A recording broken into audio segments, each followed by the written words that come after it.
Hello everyone, good morning to all of you. मैं अपने channel D सर्वे में आप सभी का स्वागत करता हूं। आज मेरा एमसीक्यू सीरीज का 9th लेक्चर है और आज हम 26 जून के सारे इंपॉर्टेंट करंट अफेयर्स कवर करेंगे, तो वीडियो को अंत तक देखिएगा। तो चलिए स्टार्ट करते हैं।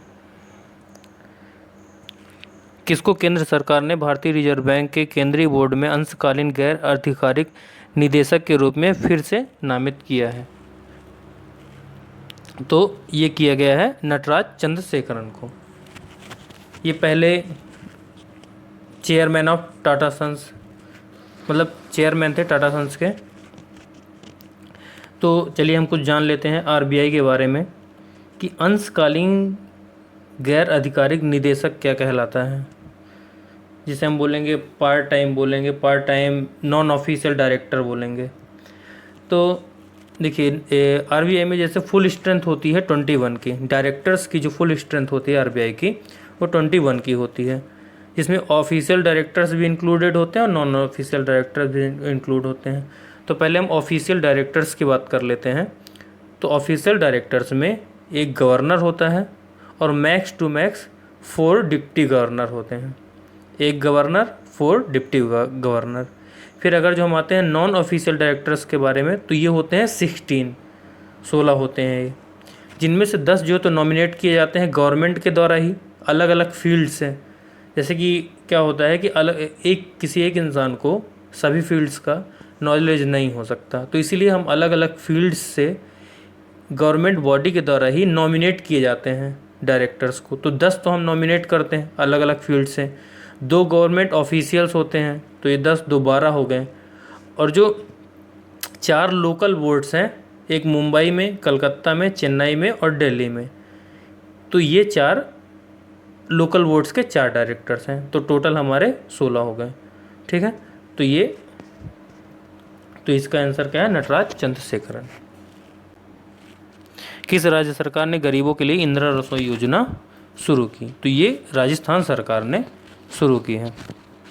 अब इस योजना के तहत इनका मुख्य उद्देश्य ये है कि कोई भी जो वर्कर क्लास के लोग हैं तो वो भूखे ना सोएं, उनको सुबह और शाम का पूरा खाना मिले। तो ये खाना वो फ्री में नहीं देंगे, उनको एक कम दामों में खाना प्रोवाइड करेंगे, फूड प्रोवाइड करेंगे। ठीक, और इसका जो बजट है तो वो 100 करोड़ पर ईयर का है बजट। इनका मेन उद्देश्य ये है इस योजना के तहत कि not to get sleep hungry, मतलब किसी को भूखा नहीं सोने देना है। तो ये इंदिरा रसोई योजना राजस्थान सरकार के द्वारा स्टार्ट की गई है। वहाँ के सीएम कौन है? राजस्थान के सीएम है हमारे अशोक गहलोत, कैपिटल वहाँ का जयपुर है, गवर्नर है कलराज मिश्रा, डिप्टी सीएम सचिन पायलट। सचिन पायलट को तो आप सभी जानते होंगे। राज्यसभा वहाँ की है 10 सीट है राज्यसभा की, और लोकसभा की सीट है 25। और सेक्स रेशियो की बात करें तो सेक्स रेशियो वहाँ का काफ़ी कम है, 928 गर्ल्स इन पर 1000 बॉयज़, मतलब 1000 लड़कों में से 928 गर्ल्स हैं। ठीक, और लिटरेसी रेट की बात करें तो 66.1% लिटरेसी रेट। तो चलिए अब नेक्स्ट क्वेश्चन की ओर चलते हैं। हाल ही में किस देश ने H1B को निलंबित कर दिया है? H1B ये है कि H1B एक प्रकार का वीज़ा है। जो लोग आईटी सेक्टर फर्म में या आईटी फर्म में अमेरिका में वह काम कर रहे थे, तो उनका वीज़ा अभी टेम्परेरी निलंबित किया गया है 31 दिसंबर तक के लिए, ताकि जो कोरोना के टाइम पे जैसे जॉब लॉसेस हुए हैं अमेरिका में भी या पूरे वर्ल्ड में हुए हैं, तो उनके वजह से क्या है कि वो प्रेफर नहीं कर रहे हैं दूसरे कंट्रीज़ के लोगों को जॉब देना। तो वहाँ के लोगों को जॉब अभी मिलेगा, उनको इकोनॉमी मेंटेन करने में अभी काफ़ी समय लगेगा, या लग सकता है काफ़ी समय, इसलिए उन्होंने H1B वीज़ा को निलंबित कर दिया है। तो चलिए अमेरिका के बारे में कुछ फैक्ट्स जान लेते हैं कि अमेरिका की कैपिटल होती है वाशिंगटन DC, प्रेसिडेंट है वहाँ के डोनाल्ड ट्रंप, और जीडीपी की बात करें तो लगभग 22 ट्रिलियन डॉलर है वहाँ की इकॉनमी। हमारे इंडिया की इकॉनमी कितनी है? 3.25 समथिंग इकॉनमी है, 3.25 ट्रिलियन, और वहाँ के 22 ट्रिलियन डॉलर। और वहाँ की करेंसी कितनी है? यूएस की करेंसी है USD, मतलब US डॉलर में। ठीक है, और आगे चलते हैं, किस राज्य सरकार ने माइग्रेशन कमीशन मिशन बनाने की घोषणा की है? तो ये उत्तर प्रदेश ने। अभी भी क्या हुआ है कि जैसे कि यूपी, बिहार, झारखंड, मध्य प्रदेश, इन स्टेट से बड़े बड़े महानगरों में लोग जॉब करने ज़्यादा जाते हैं, क्योंकि यहाँ लेबर क्लास के लोग, लेबर वर्कर्स बहुत ज़्यादा हैं। झारखंड, बिहार, उत्तर प्रदेश, मध्य प्रदेश। तो क्या हुआ है कि जैसे उत्तर प्रदेश में बहुत सारे लोग लौट करके आए हैं, तो यूपी सरकार ने ये बोला है कि हम तो जॉब उनको प्रोवाइड करेंगे ही, जितना ज़्यादा से ज़्यादा हो सकेगा। पर जिनको अगर यूपी के लेबर्स को कोई काम करने जाते हैं बाहर के स्टेट में, कोई भी यूपी का लेबर, और जो लोग उनको जॉब प्रोवाइड कर रहे हैं, तो उनको पहले यूपी गवर्नमेंट से परमिशन लेनी पड़ेगी। यदि कोई महाराष्ट्र का व्यक्ति अगर यूपी के किसी लेबर को जॉब दे रहा है, तो मतलब उसको परमिशन लेनी पड़ेगी कहाँ से? यूपी गवर्नमेंट से, उसको जॉब देने के लिए। तो यही है माइग्रेशन कमीशन का मुख्य उद्देश्य। तो चलिए अब नेक्स्ट क्वेश्चन की ओर चलते हैं। सरकार द्वारा नए वित्त सचिव के रूप में किसे नियुक्त किए गए हैं? तो ये अजय भूषण पांडे हैं, फाइनेंस सेक्रेटरी जिसको बोलते हैं। ये पुराने क्वेश्चन है, ये क्वेश्चन जो है तो पुराना है, इसको मैंने अभी डिस्कस किया है, ठीक है। और आगे चलते हैं। हाल ही में स्टीव विंग का निधन हुआ है, वह कौन थे? तो स्टीव विंग फिल्म निर्माता है, ठीक है। और आगे चलते हैं। इन्होंने स्टीव विंग ने टॉम हैंक्स के साथ भी काम किया है, ये काफ़ी अच्छे प्रोड्यूसर थे। हाँ, चलते हैं। सरकार शहरी गरीबों के लिए मुख्यमंत्री श्रमिक योजना लॉन्च करेगी। तो ये झारखंड की योजना है, मुख्यमंत्री श्रमिक योजना। इन्होंने भी वही माइग्रेंट वर्कर्स के लिए क्या किया है? योजना बनाई है, जिसको इन्होंने मुख्यमंत्री श्रमिक योजना का नाम दिया है। अब ये योजना क्या है? ये योजना जैसे मनरेगा है हमारी, उसी तरह है। इन्होंने सेम टू सेम मनरेगा की तरह ही योजना बनाई है कि हमें क्या करना है कि कम से कम 100 दिन का काम देना है सभी लेबर को, या फिर जो लोग काम करना चाहते हैं। तो 100 दिन का कैसे?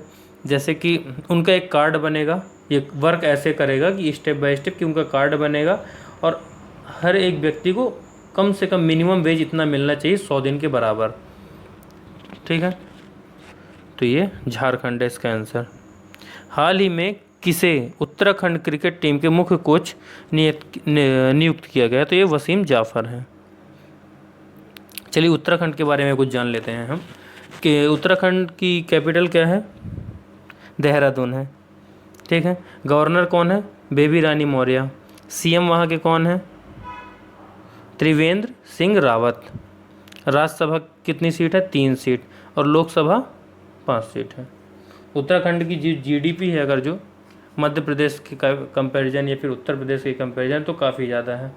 उत्तराखंड की है $2800 पर ईयर, और मध्य प्रदेश की बात करें तो 1300, और यूपी की बात करें तो $990 पर ईयर। तो काफ़ी डिफरेंस है। चलिए हो गया, आगे चलते हैं नेक्स्ट क्वेश्चन की ओर। हाल ही में किसने युक्ति 2.0 young India combating Covid with knowledge technology and innovation platform launch किया है? तो बस युक्ति 2.0 का मेन उद्देश्य ये है, पहले तो जान लेते हैं कि किसने लॉन्च किया है। तो रमेश पोखरियाल निशंक, ये कौन है? एचआरडी मिनिस्टर हैं हमारे, ठीक है। तो इन्होंने क्या एक प्लेटफॉर्म लॉन्च किया है, मतलब एक प्रकार की वेबसाइट है, तो उसमें से क्या है, लोग उससे कनेक्ट होंगे सभी, मतलब स्टूडेंट्स, टीचर, कोई फार्मर, जो भी लोग अपना इनोवेशन या फिर कोई नया आइडिया उसमें अपना एडवर्टाइज करेंगे या दिखाएंगे, और लोग उसको अगर किसी को पसंद आता है तो उसको वो सेल करेंगे, ठीक है। ये एक बेहतर स्टार्टअप भी कह सकते हैं लोगों के लिए, जो लोग अपने आइडियाज़ को देना चाहते हैं लोगों को या बेचना चाहते हैं, ठीक है। नेक्स्ट क्वेश्चन की ओर चलते हैं कि हाल ही में गीता पासी को किस देश में अमेरिका के राजदूत नियुक्त किया गया है? तो यह है इथियोपिया। अब ये गीता पासी कौन है? ये अमेरिका की हैं, अमेरिका की हैं ये किसी दूसरे देश में राजदूत, ठीक है। अमेरिका की राजदूत किसी दूसरे देश में, जो हमारी एम्बेसी होती है वहाँ। तो अब हम बात करते हैं कि अभी हम पुराने कुछ करंट अपने जान लेते हैं, लेकिन जो भारत के राजदूत हैं उनके बारे में। जैसे विजय खंडूजा हैं, ये भारत के राजदूत हैं, और कहाँ है अभी? जिम्बाब्वे में। संतोष झा भारत के बेल्जियम में। सीवी जॉर्ज कुवैत में। रवीश कुमार फिनलैंड में।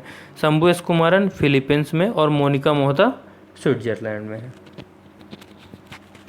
ठीक है, तो यदि आपने मेरे चैनल को अभी तक सब्सक्राइब नहीं किया तो प्लीज़ सब्सक्राइब कर लीजिए और बेल आइकन के बटन को भी प्रेस कर दीजिएगा ताकि आने वाले अपडेट्स आपको सबसे पहले मिल सकें। तो आज हम अपना लेक्चर यहीं पर ख़त्म करते हैं। जो तो पुराने क्वेश्चन अभी रिवाइज हमने किया ही नहीं, पुराने क्वेश्चन 25 जून के करंट अफेयर्स एक बार चलिए रिवाइज कर लेते हैं, फिर लेक्चर को एंड करते हैं। भारत का पहला ई कचरा केंद्र कहाँ खोला गया था? तो ये भोपाल है इसका सही आंसर। ठीक है, और आगे चलते हैं। किस दिन संयुक्त राष्ट्र दिवस मनाया जाता है? तो ये मनाया जाता है संयुक्त राष्ट्र दिवस हमारा 23 जून को। Which state has started operation desert chase? तो ये राजस्थान। किसने भारत के सबसे बड़े पहले virtual health care and hygiene expo 2020 का उद्घाटन किया है? तो ये मनसुख मंडाविया ने, ताकि लोग हेल्थ केयर और हाइजीन को लेकर अपना ध्यान रखें, अपनी हेल्थ को लेकर, अपने हाइजीन को लेकर के, फूड को लेकर के लोग अवेयर रहें। अटल इनोवेशन मिशन नीति आयोग ने अपने नवाचार और उद्यमिता पहल को बढ़ावा देने के लिए किस कंपनी के साथ भागीदारी की है? तो ये कोल इंडिया। इसका सारा एक्सप्लेनेशन मैंने लास्ट लेक्चर में दे रखा है, तो आप उस पर जा कर के देख सकते हैं। WWE रेसलिंग के किस लीजेंड चैंपियन ने संन्यास की घोषणा की है? तो ये अंडरटेकर। और आगे चलते हैं। हाल ही में किस स्पोर्ट अकादमी ने खेलो India sports of the excellence के लिए चुना गया है? तो यह है नागालैंड। हाल ही में विजय खंडूजा को किस देश में भारत का नया राजदूत नियुक्त किया गया है? तो यह है जिम्बाब्वे। हाल ही में विश्व हाइड्रोग्राफी दिवस कब मनाया गया है? तो यह 21 जून। हाल ही में किसने डिकार्बोनाइजिंग ट्रांसपोर्ट इन इंडिया परियोजना शुरू करने की घोषणा की है? तो यह नीति आयोग ने शुरू करने की घोषणा की है। किस राज्य ने निष्ठा विद्युत मित्र योजना शुरू की है? तो यह है हमारा मध्य प्रदेश। मध्य प्रदेश के सीएम कौन है? शिवराज सिंह चौहान। हाल ही में मिशन जीरो कहाँ लॉन्च किया गया? तो मिशन लॉन्च मुंबई में लॉन्च किया गया। तो चलिए आज का लेक्चर हम यहीं पर खत्म करते हैं, मिलते हैं कल। अगर आपको कोई भी क्वेश्चन है, कोई डाउट है तो आप मुझसे कमेंट बॉक्स में पूछ सकते हैं। आज के लिए इतना ही, धन्यवाद।